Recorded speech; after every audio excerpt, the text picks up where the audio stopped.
ஐயோ ஆரம்பமே அசத்தலா இருக்கேடா. கல்யாணம் ஆயிடுச்சா உங்களுக்கு? கல்யாணம் ஆயிடுச்சு. 16 வருஷம் ஒரு கல்யாணம் வயசுல பொண்ணு இருக்கா. என் பையனுக்கு பசங்களை கூடுவான், கீழே நெட் இது வச்சிருக்கான், அதை வச்சு பசங்களை பிரெயின் வாஷ் பண்ணி என் ஃபோன் நம்பர் வாங்கி கால் பண்ணிட்டே இருப்பான். ஹலோ, யார் பேசுறது? மணியா? ஆட்டோ சுரேஷா? கேபிள் வினோத்? நீ அருண் தானே? போடி போக்கத்தவள ஊரு பூரா நம்பரை கொடுத்து வச்சிருக்கா. சரி இடத்துல வந்து அடிக்கிறான். திடீர்னு வந்தாரு, எங்க இருந்தோ ஹீரோ மாதிரி வந்தாரு, என்ன பார்த்தாரு, போட்டு அடிக்க ஆரம்பிச்சாரு. இப்ப என்ன வேணுமா அவருக்கு? நீதான் ஓணும் கல்யாணம் பண்ணிக்கிறியா? என்ன அசிங்கப்படுத்த வரான்? பசங்களை எதனா கடத்தி வச்சுக்குவானா, இல்லாட்டி நீ ஆசிட்டு ஊத்திடுவானா. ஐயோ நீங்க ரொம்ப டேஞ்சர் போல. எல்லா ஸ்டோரியும் காலையில் தான் சொல்றாங்க எனக்கு.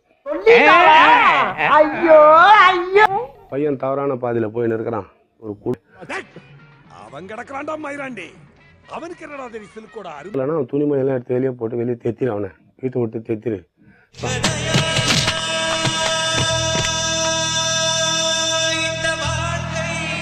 நான் வீட்டுக்கு போயிட்டேன். எனக்கு 2 குடும்பம். எனக்கு 2 குடும்பம். விளங்கும்டா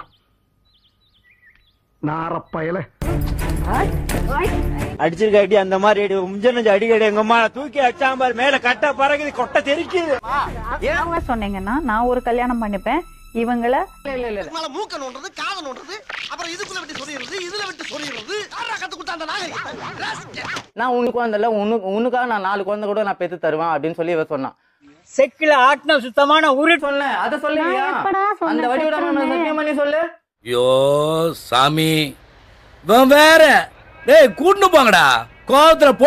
அவங்க பையன் அவங்க பையனா? இங்க என்ன நடக்குது? ஏறங்க ஜோக் காட்டுறீங்களா? என்ன ரங்கா மோத்தா உன்னை பெத்தாலா இல்ல யானை கண்ண கக்குச்சாடா? பையனா? அவங்க பையன் கிடையாது. சித்தி. அவங்க என்னங்க எனக்கு ஒண்ணுமே புரியல. அதுதானப்பா எனக்கும் புரியல.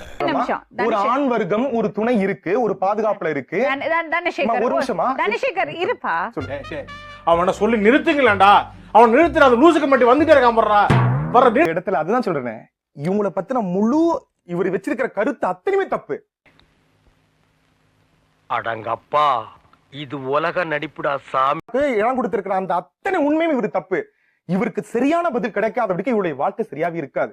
இப்ப சேர்த்து வச்சுட்டா அவர் நல்லாவே இருக்க முடியாது.